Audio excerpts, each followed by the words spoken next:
Hello, dear listener, and welcome to ThriveCast, unlocking your full potential. Your well-being is our priority, and we're here to provide you with practical, heartfelt advice on living your best life.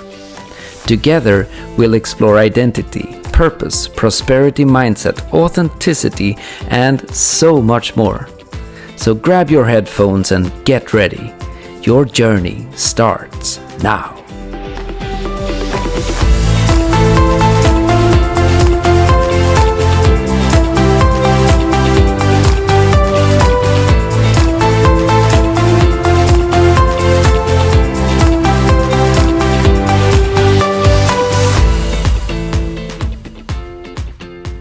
So welcome everyone to Oskar and Katarina. And our question today is God's will or your will? Okay, so I'm Katarina Hanssens Carlsson. I'm an entrepreneurial blueprint consultant. If you want to create a startup, start with me in a one-day consultation. And Oskar, would you like to introduce yourself? Sure. I'm Oskar Nygren. I'm an emotional fitness coach, and I basically help you remove your deepest traumas and find out the patterns in your life that are limiting you so you can thrive in your relationships, in your economics, and basically in your whole life. And you can reach me on realitydecoding.com. Brilliant. Thank you, Oskar. Thank you. All right. So God's will or your will? Well, first of all, we're going to have to define who God is in the first place, or what God is. So, Oskar, what's God? Who's God? Wow. That's a huge subject. Well, I would say that God is everything and God is nothing, no thing, right? And essentially for God, for me, is this overall stream of well-being that is moving humanity towards home, towards a completion of sorts, towards an ever-increasing stream of well-being. Yeah, that's where I would start so far. And whatever whatever relationship people have to God is what they need to have. Absolutely. Everybody has a right to their truth. The church has a right to their truth. We have a right to our truth. Every truth needs to be respected. Where I draw the line is where we impose our truth on somebody else and torture them, imprison them, kill them because they don't agree with us. That's not okay. Okay, so Oskar, God is universal well-being. Is that correct for you? Yeah, it's a stream of well-being that anything that goes against and make you feel less than or make you feel that, oh, this is going against me. But it's this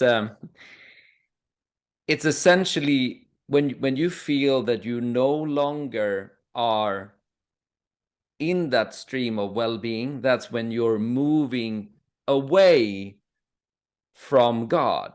Now we're moving in a little bit into, let's say, some type of Christian teachings and so forth. But I don't think it's bad to choose any type of religion because we always find something in them that are ringing true. Yes, absolutely. And it's which brings us into, the will and why God and and should I do it without God or should I do it with God? Yes. And why so? Yes. What is your question around that, or what is your answer around that, Katarina? Absolutely. I'm going to define God first. Oh, perfect. Do so. Okay, so for me, God is universal intelligence. If you think of billions of universes, I mean, it takes absolute genius to create that. We can't even fathom with our minds, you know. Does God have time to judge us? No. Does it? If God judges us, God judges himself, and God would never do that. So God is not a God of judgment. God is pure love. Einstein said, love is the greatest force in the universe. God is the greatest force in the universe, and God is love. So either you are pure joy, pure intelligence, pure love, or you're a God of judgment. For me, the God of judgment doesn't exist. I mean, there are gods of judgment, I'm sure. But for me, what we're talking about is the universal God is a God of pure love, pure genius, pure intelligence. And God is absolutely for you, never against you, for you. He, she, it is for itself and therefore for us. So a lot of what we've been taught about God and about hell and heaven is actually not correct. There is no hell. And we've been programmed, I would say, into believing that we should be in fear, we should be in poverty, we should be afraid of God. No, absolutely not. God is pure joy. And children are close to God. Why? Because they are pure joy. Okay, so God's will. Oscar, would you like to answer that, or shall I continue? To God, about God's will. Well, the first thing that also comes to me in order to for us to distinguish around this is the sense of understanding the meaning behind sin, right? Because there's something that's called the scale of consciousness, and it was developed by David R. Hawkins. And what he did was that he basically saw that when we're talking about shame, guilt, fear, and so forth, we're existing on a very, very low level where even our cells actually are getting damaged by that frequency in itself. It could prove that everything that exists, because he did a logarithmic scale, right? So shame was 20 on that, and universal enlightenment was 1,000, right? So everything that was below 200, which means that everything that was below the level of courage, actually caused your cells to die. Everything above it made your cells actually rejuvenate and get healthy again. And so what is very interesting that when you move up to the scale, so above 500, then you're entering love, right? And love is just a little bit above reason, which means that you need to drop reason in order to enter love. And reason is always about right and wrong, what is true or false, and so forth. You need to enter a stream above that. So how does sin relate to this? Well, sin essentially is, the Greek word for sin means missing the target, right? And we have an idea, it's like, oh, you do that, you're sinning. But what does that mean? The target, well, the target in this case is God, right? So if you're moving up that scale and you're seeing shame, guilt, fear, and so forth, right? When you're being sin, when you're being lazy, when you're being slothy, or when you're being wrathful and so forth, you're essentially just missing the target, right? You're missing God. And that happens in the present moment, and you will feel it because you don't feel good when you are sinning. There's a sense of less well-being than if you're actually getting into that stream of well-being.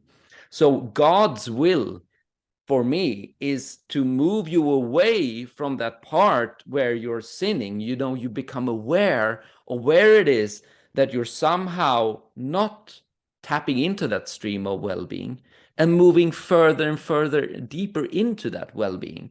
God just wants you to become more whole, more complete, more prosperous, more loving, more kind, more wealthy, to essentially build, create the golden era on earth and make us just extraordinary happy human beings on this earth.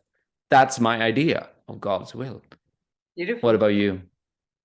Well, do we actually know God's will? I think if we're very, very much in contact with God, we can have an idea. But I think God's will is so enormous. For me, it's joy, it's love, it's intelligence. I think it's about becoming one. Hmm. I think it's about life itself.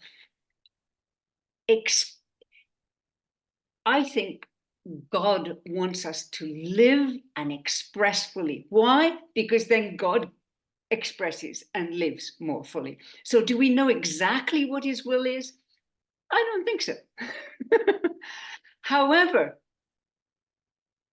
God's will is absolute freedom.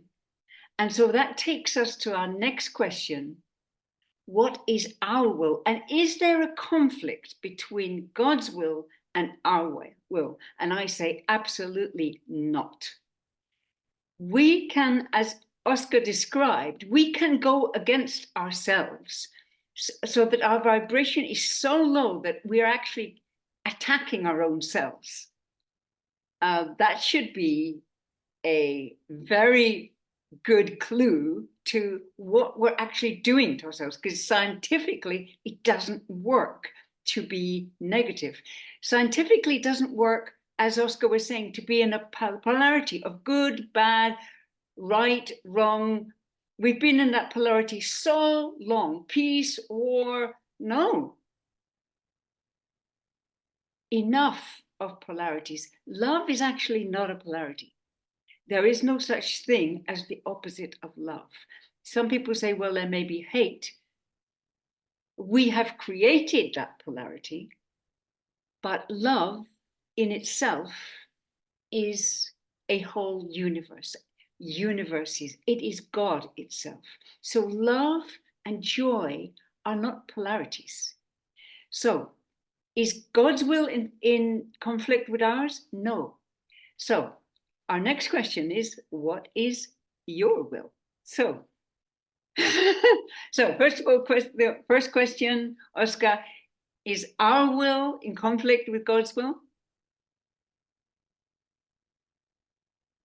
Well, that is interesting, isn't it? It depends on whom you're asking, because it has everything to do with perception of who you are.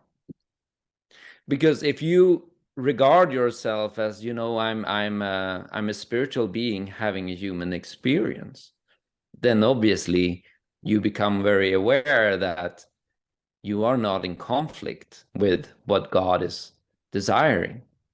However, if you are perceiving that there is no God and you are alone in this, then God also becomes more of a, it gets it, it like it stings you in the eye a little bit. Every time you hear that word, it's like, oh, there it is again. God, I'm so annoyed about this, right? And that is fascinating in itself. So it has to do with whom the person is that is really reflecting around that. But essentially it's like this, and this is the beauty of emotions, right? Because every time you go up and it's like, oh, God is coming in here, you have a filter. You have an emotion that is telling you how you are going to look at this. And if you're very aware of it, wait a minute, why is something coming up there and it's inhibiting my well-being in the present moment, right? It's not tomorrow, it's not yesterday, it's right now. And I'm angry at it. Okay, but do I benefit from that? No, I don't. Right? So it's very interesting when someone really taps in and saying, like, what is happening right now and why? That's only when you can come to understand is like, well, whom is it that is actually judging my own perception of my will and God's will, right? That's where the juice is, because then we are able to actually, what do you call it? We're able to surrender more into that present moment. So I would say that from a very delusional point of view, yeah, absolutely, there is a your will and there is God's will. But when you really drop into the field and you see like the reason why I do anything is just to feel good, and you know that God is ultimate well-being, then you know for a fact that you are on the same journey as God. Absolutely. So in the end, we have absolute free will. So God gave us free will. So why would God then interfere with us and make our will wrong? So however we express is our will. The more we're aligned with God and with each other, the greater our lives are. And there's an interesting fact that even the word God, if you say the word God, your vibration increases. And in fact, you'll never ever go back to the vibration you were before you said the word God. Isn't that interesting? Isn't that interesting that the Bible, even though it's been changed so many times, to put it mildly, it has the word God and it's survived and it's still a bestseller internationally because it has the word God in. So, to conclude, there is no conflict between God's will and your will. You are free, you are loved, and God, whether you recognize God or not, God loves you because you and God are aligned, whether you like it or not. So, Yeah, and I want to add anything. The only conflict that is there because of what you make that conflict mean, right? yes. We have this idea that I mean I don't know why I get this idea of, you know, think of a bank robber. So a bank robber, he wants well-being for himself. And you think it's prosperity, right? He wants that, and he concluded it's like, oh, you know what? There's no right way of getting it. You know, doing the way the society is suggesting it's hopeless, right? So he's operating from that place of lack, of hopelessness, and because of that, he then looks upon this idea of God and say, fuck it, I'm just gonna go and rob a bank because that is my way of inducing well-being into my life. And that is based on a delusion. Yes, it's an illusion, but he doesn't know it, and he doesn't No. see any other opportunities than that. That's the only way, and that's Yeah. who I am, and I am a bank robber, and that's what I'm going to do. And because he's chosen his identity, and then he Yes. has to keep that identity. Yeah. Okay, so let's talk about next week. Thank you for watching, everybody. Next week we're going to. Before that, can we give something? Can we give a practical, like let's give a practical exercise for Okay, someone. So, okay. for instance, because we've been speaking a little bit about God's will and your will, now I want you as a listener to reflect a little bit about when you think of God and you see that think of God as he's directing your life, and see if you feel an you know, a little bit of like anger against that, or you feel happy against that, right? Just looking at, oh, you know what? He's moving you towards it and you don't have anything to say with it. Like make it a little bit worse to sense that it was like, oh, I'm laying down my will for God, and see if you can sense whether or not there is a part of you that's like, oh, I don't like this, you know, and then look into that part and say like, ooh, what is it that I don't like, right? And just be with that part and be very, be very kind to yourself, but just give yourself the permission to actually explore if there's something that is holding yourself against what ultimately is there for your well-being. Very good. Thank you, Oscar. Yes. And the fact is, we've all turned our backs on God, except a very, very few of us, a tiny, tiny few people, a tiny percentage. And most of us are on our journey back home.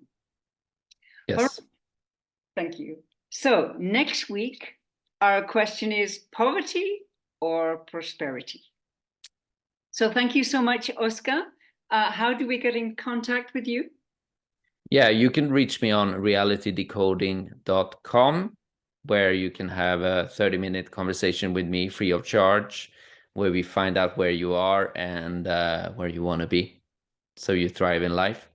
You can also look at my other places, by the way, on YouTube, Oscar Nygren on YouTube, and then Live Your Purpose on Facebook. And Katarina, you? Thank you. I'm Katarina Hanssens Carlsson, and on LinkedIn, I'm also my formal name, Catherine Carlsson. You can book a call with me. The best way is to connect with me and message me on LinkedIn. So we'll see you next week. Thank you for viewing and have a great week. God or no God? Mm-hmm. Beautiful.